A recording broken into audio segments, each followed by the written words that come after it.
عن أبي هريرة رضي الله تعالى عنه عن النبي صلى الله عليه وسلم قال: ادعوا الله وأنتم موقنين بالإجابة واعلموا أن الله لا يقبل دعاء من قلب غافل لاهٍ. دعا اللہ کی طرف سے اللہ تعالیٰ سے لینے کا ایک مؤثر ترین ذریعہ ہے. آپ علیہ الصلاۃ والسلام کی زندگی کا ایک بہت بڑا حصہ دعاؤں پر مشتمل ہے، جہاں آپ قدم قدم پہ اپنے مولا سے فریاد کرتے نظر آتے ہیں، دعائیں کرتے نظر آتے ہیں. دعا کے متعلق عرض کیا تھا کہ وہ اسباب اور وہ صفات اور وہ مقامات جس سے دعا زیادہ مؤثر ہوتی ہے، دعا کی تاثیر بڑھ جاتی ہے. کل عرض کیا تھا البتہ کچھ چیزیں ایسی ہیں جو دعا کو کمزور بھی کر دیتی ہے اور جس سے دعا کی تاثیر ختم ہو جاتی ہے، جس سے دعا کا اثر باقی نہیں رہتا. ان میں ایک یہ ہے کہ دعا اپنی ذات میں کمزور ہو، کہ آدمی ایسی چیز کی دعا مانگ رہا ہے جس میں اللہ کی ناراضگی ہو.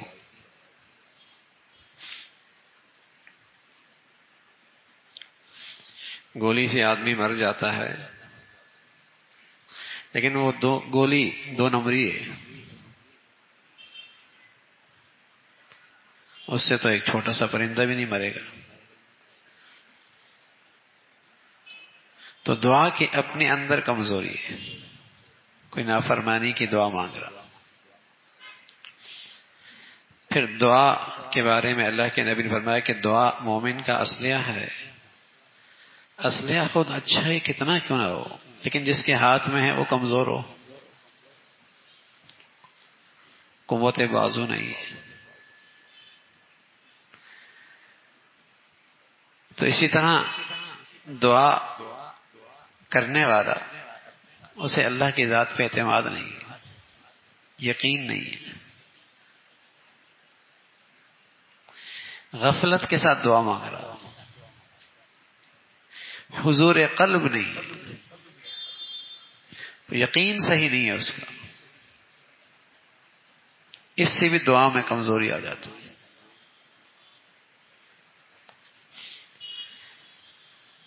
اسی طرح دعا کا ایک بڑی رکاوٹ ہے لقمہ حرام اور ظلم اور گناہوں کا زنگ. گولی بھی ٹھیک ہے،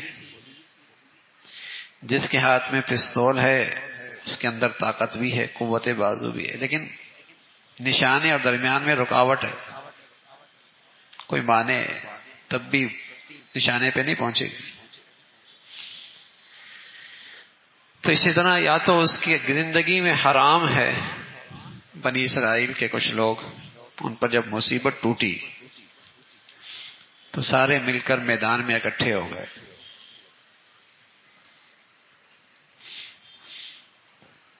اللہ رب العزت نے اس وقت کے نبی کی طرف وحی بھیجی کہ یہ فریاد کرنے کے لیے سارے میدان میں اکٹھے تو ہی ہیں، لیکن ان کا جسم بڑی نجاست بھرا ہے، حرام سے پرورش پائی. اور جن ہاتھوں سے یہ فریاد کر رہے ہیں ان ہاتھوں نے بڑا ظلم کا خون بہایا ہے، بڑا ظلم کیا ان ہاتھوں نے، اور ان کے گھر حرام سے بھرے پڑے. تو ایسے میں تو میرا غصہ اور غضبناک ہو رہا.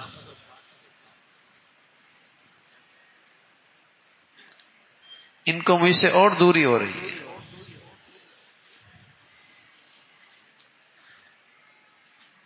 اس لیے اللہ کے نبی صلی اللہ علیہ وسلم نے فرمایا، ابو ہریرہ فرمانے لگے کہ آپ فرمایا کرتے تھے کہ اللہ تعالیٰ پاک ہیں اور پاک چیز ہی کو قبول کرتے ہیں. اور ایمان والوں کو تلقین فرمائی ہے اور تمام پیغمبروں کو بھی تلقین فرمائی ہے، یا ایھا الرسل کلوا من الطیبات، اے لوگو حلال کھاؤ، پاکیزہ کھاؤ. یا ایھا الذین آمنوا کلوا من طیبات، ایمان والو پاک کھاؤ، حلال کھاؤ۔ آپ فرمانا کہ ایک آدمی لمبا سفر کرتا ہے، کسی مقدس مقامات پہ جاتا ہے۔ اس زمانے میں اسفار جب ہوا کرتے تھے اور طویل سفر ہوتا تھا تو جسم پہ گرد، مٹی،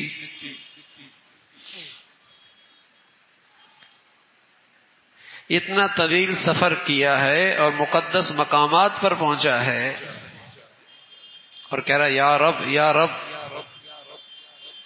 ہاتھ اٹھا کے فریادیں کر رہا ہے۔ آپ علیہ الصلوۃ والسلام نے فرمایا کہ مطعمہ حرام، اس کا کھانا حرام کا، ومشربہ حرام، اس کا پینا حرام کا، وملبسہ حرام، پہننا حرام کا، وغذی بالحرام، اس کی تو غذا اور پرورش بھی حرام کی، فأنی یستجاب لذلک، اس کی دعا کیسے قبول ہو؟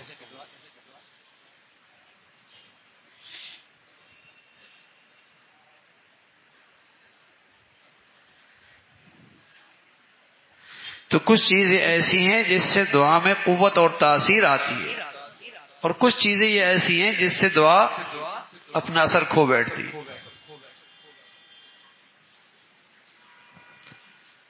بے یقینی کے ساتھ دعا کر رہا ہے، غفلت کے ساتھ دعا کر رہا ہے، ظالم آدمی ہے، ظلم کا ارتکاب کرتا ہے، دل پہ گناہوں کا زنگ جمع ہوا ہے،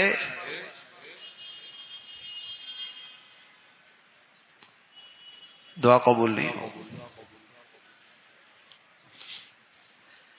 تو دعا کے لیے یہ بھی ضروری ہے کہ اس بات کا بھی لحاظ رکھا جائے کہ یہ موانع اس کی دعا میں نہ ہو، اس سے بھی دعا رد ہو جائے۔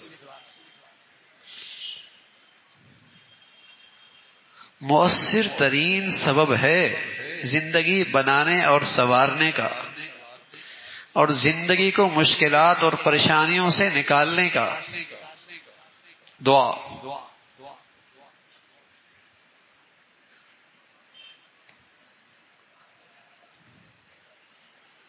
لیکن صحیح یقین کے ساتھ، پورے اعتماد کے ساتھ دعا پھر ضرور قبول ہوتی ہے۔ حضرت عمر رضی اللہ تعالیٰ عنہ،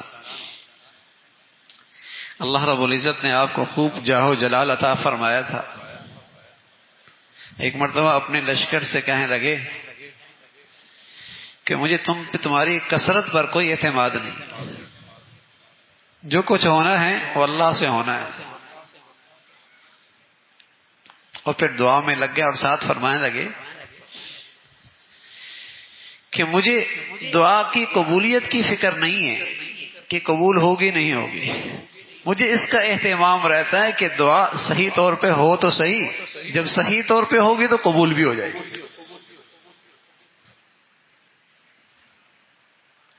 باقی اگر صحیح آداب کے ساتھ دعا کی جائے اور اس کے موانع سے اپنے آپ کو بچایا جائے تو پھر تو دعا کی قبولیت میں شک کوئی نہیں۔ تو فرمایا کرتے تھے مجھے اس کی فکر رہتی ہے کہ دعا کا اہتمام صحیح ہو، جو دعا کے آداب ہے نا، اور جس چیز میں دعا میں جس چیز کی رعایت رکھی جاتی ہے وہ صحیح کرو۔ باقی مجھے اس کی فکر نہیں ہوتی کہ دعا قبول نہیں ہوگی، اس لیے کہ پھر تو دعا کا قبول ہونا یقینی ہے۔ اس لیے کہ پیارے نبی صلی اللہ علیہ وسلم کی بشارت ہے کہ جس شخص کو دعا کی توفیق مل گئی اس کے لیے رحمت کے دروازے کھل گئے، اس کا کام بن گیا، دعا ضرور قبول ہوتی۔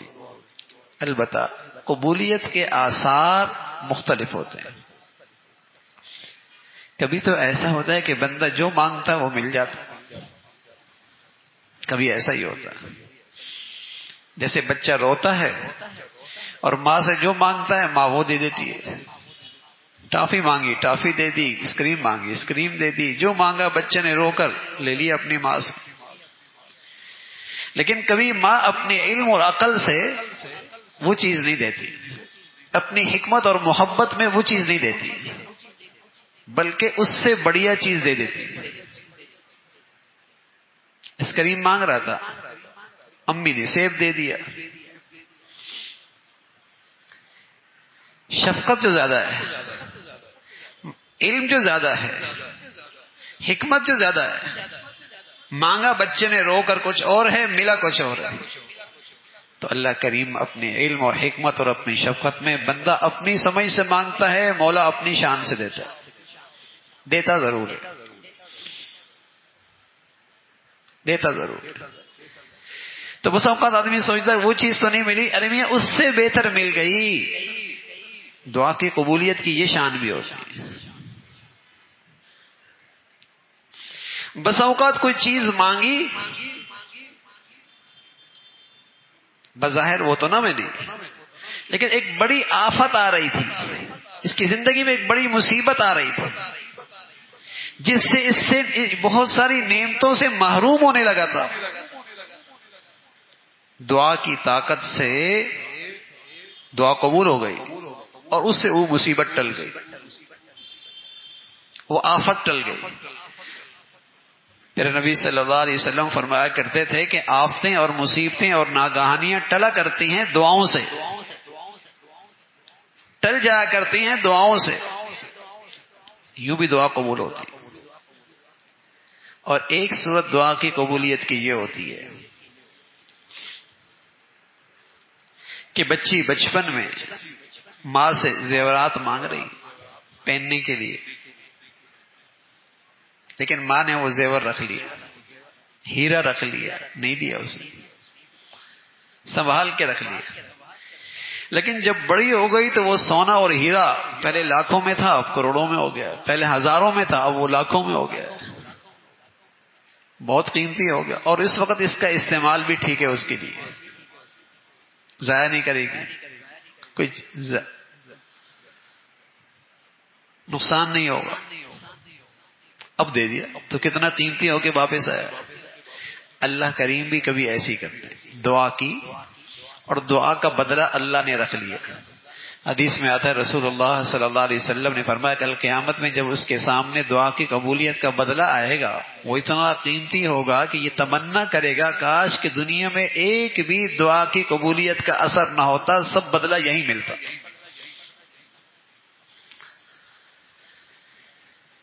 صحت مانگی، بس اوقات نہیں مانگی، مانگتا ہی رہا، نہیں ملی، لیکن اللہ نے اس کی دعا قبول کر لی. اس لیے کہ یہ جو بار بار مانگ رہا ہے نا، اور اس سے اللہ کے جو قریب ہو رہا ہے، اس کا بدلہ بڑا قیمتی ہے. اولاد مانگی، بیٹا مانگا، بیٹی مانگی، نہیں ملی، مانگتا رہا، لیکن اس کا بدلہ موجود ہے.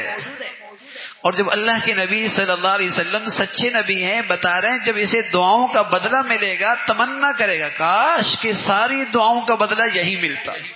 قیمتی بہت ہو گیا، آج اس کی ضرورت بہت ہے، اور آج اس کا نفع کروڑوں گنا بڑھ گیا ہے، کروڑوں گنا بڑھ گیا ہے، کمائی زیادہ ہو گئی ہے. تو دعا یوں قبول ہوتی ہے. ہاں، آپ علیہ الصلوۃ والسلام فرمان لگے دعا اس وقت قبول نہیں ہوتی جب آدمی جلد بازی کرتا ہے اور یوں کہنے لگتا ہے میں نے دعا کی قبول ہی نہیں ہوئی، دعا کی قبول ہی نہیں ہوئی، دعا کی قبول ہی نہیں ہوئی. ایسے شخص کے لیے اس قسم کی ناشکری اور یہ کلمات اس کی دعا کی قبولیت میں رکاوٹ بن جاتی. تو مانگی چیز مل جائے، اس سے بڑھیا مل جائے، اس سے کوئی مصیبت ٹل جائے، اس کا بدلہ انعام آخرت میں ذخیرہ ہو جائے، دعا ضرور قبول ہوتی ہے. اللہ کریم جو کہہ رہے ہیں ادعونی استجب لکم، تم ہم سے دعا مانگو ہم دعا قبول کریں گے.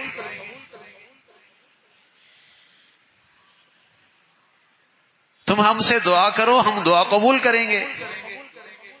دعا ضرور قبول ہو. ہاں، حرام نہ ہو، ظلم نہ ہو،